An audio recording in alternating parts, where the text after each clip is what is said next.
বাছাই পর্বের ভীষণ গুরুত্বপূর্ণ ম্যাচে ব্যাট ও বল হাতে দুর্দান্ত পারফরমেন্স সাকিবের। ওমানের বিরুদ্ধে ডু অর ডাই ম্যাচে নিজের যাত্রা যেন আবারও চেনালেন the one only Shakib Al Hasan.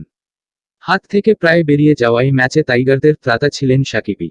ওমানের বিরুদ্ধে বাংলাদেশের করা 153 রানের মধ্যে সাকিবের ব্যাট থেকে এসেছে 42 রান। ম্যাচটা না দেখলে এই ইনিংসের গুরুত্ব বোঝা যে কারো জন্যই কঠিন।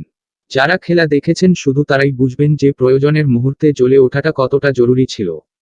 সাকিব আরও একবার যেন সেটিই করে দেখালেন।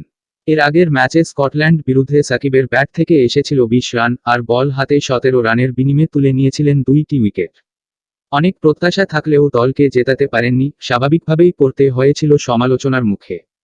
কে জানত যে সাকিব হয়তো সিদ্ধান্ত নিয়েছিলেন বাঁচা মরার ম্যাচেই নিজের যাত্রা আবারও একবার চেনাবেন। ব্যাটিং করতে সাকিব যখন উইকেটে এলেন, লিটন মেহেদীর উইকেট হারানো বাংলাদেশ তখন মহাবিপদে। কিন্তু সাকিব যখন আউট হন তখন বাংলাদেশ ছিল বড় সংগ্রহের পথেই। তিনি যতক্ষণ ছিলেন পিচে, নাইম শেখের সাথে মিলে দলকে নিয়ে যাচ্ছিলেন ফাইটিং স্কোরের দিকেই। টেল এন্ডারদের ব্যর্থতায় সংগ্রহটা শেষ পর্যন্ত 153-তে আটকে গেলেও সাকিব আর মোস্তাফিজের বোলিংয়ে শেষ পর্যন্ত জয়ের বন্দরে পৌঁছেছে টাইগাররা।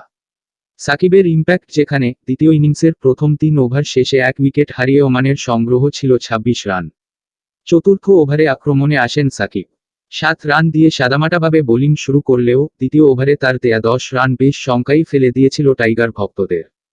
তবে ক্যাপ্টেন রিয়াদের পর ম্যাচের খুবই গুরুত্বপূর্ণ 2টি মুহূর্তে ভরসা পেয়েছেন সাকিবের হাতেই।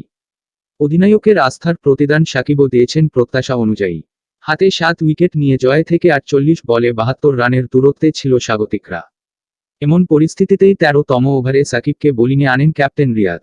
সে ওভারেই 33 বলে 40 রান করে ইতোমধ্যেই বিপজ্জনক হয়ে ওঠা যতীন্দর সিংয়ের উইকেট তুলে নিয়ে বাংলাদেশকে ম্যাচে ফেরান সাকিব। এরপর আবার 17তম ওভার, যখন হাতে 5 উইকেট নিয়ে ওমানের প্রয়োজন ছিল 24 বলে 50 রান। এ ওভারটা খারাপ হলে বাংলাদেশ খুব সম্ভবত আর ম্যাচে ফিরতে পারত না। তবে আস্থার আশ্রয়স্থল সাকিব মাত্র 3 রানে পরপর 2 বলে 2টি উইকেট তুলে নিয়ে জয়ের আরও কাছে নিয়ে আসেন বাংলাদেশকে।